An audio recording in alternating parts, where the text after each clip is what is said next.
But first, we're going to head back to Minnesota, where the Minneapolis Police Department is under scrutiny this morning as federal investigators look into its policies and training after several reports of excessive use of force.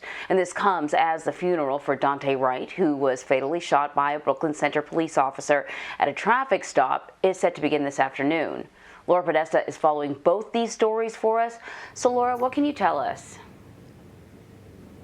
Good morning, Anne-Marie. So the funeral for Daunte Wright will be taking place at a church in Minneapolis at 12 Central Time. The Reverend Al Sharpton will be delivering a eulogy, and he said in an interview yesterday that during his remarks, he's going to say the fight for justice was not over with the verdict for Derek Chauvin, but that the case revolving around Daunte Wright's death is round 2 in that fight.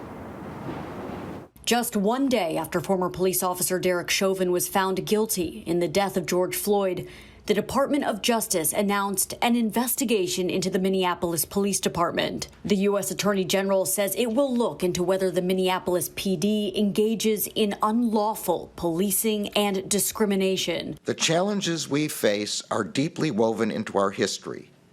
They did not arise today or last year.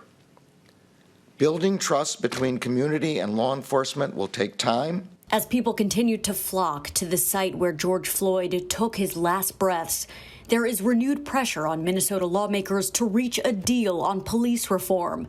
They're hoping to hammer it out by next month's one-year anniversary of Floyd's death. Maybe have a chance to intervene and stop what happened to George Floyd and stop what happened to Daunte Wright. Wright was shot and killed by a police officer during a traffic stop in nearby Brooklyn Center, Minnesota. The officer who pulled the trigger allegedly mistook her pistol for her taser. Mourners could be seen at a wake for the 20-year-old yesterday ahead of his funeral today. In an interview on CBS This Morning, one of George Floyd's brothers spoke about reaching out to the Wright family following the shooting. This is a fraternity that I didn't ask to be in.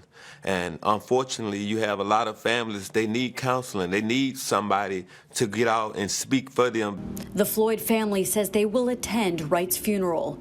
Reverend Al Sharpton will deliver the eulogy. And regarding the federal investigation into the Minneapolis Police Department, Anne-Marie, that is expected to take a year or longer. So we have a while to wait before we hear what sort of guidance the Department of Justice will have for that department. Back to you. So, Laura, Minnesota lawmakers, they passed new accountability measures in 2020. So what sort of changes are they looking to make in the future? So the July reforms that you're talking about that came after George Floyd's death and everything surrounding that, there were a number of reforms, including barring chokeholds. They had a policy put in place that officers have a duty to intervene if they see that another officer is committing excessive force. They wanted more civilians added to an oversight committee in order to police the police. And they wanted to have a tracking database in order to follow complaints against certain officers. So there was a lot of reform put in place last July. Now Democrats especially want those reforms to be deepened even further. So Daunte Wright will be laid to rest today. What details can you tell us about the funeral? I know it's supposed to start at 1. So as we mentioned, the eulogy going to be delivered by the Reverend Al Sharpton. There's going to be a lot of people in attendance, high-profile figures when it comes to civil rights and reform, including attorney Ben Crump, who's represented George Floyd's family, and Daunte Wright's family. He's going to be delivering remarks. We're also expecting several members of Daunte Wright's family to get up and speak before the people gathered.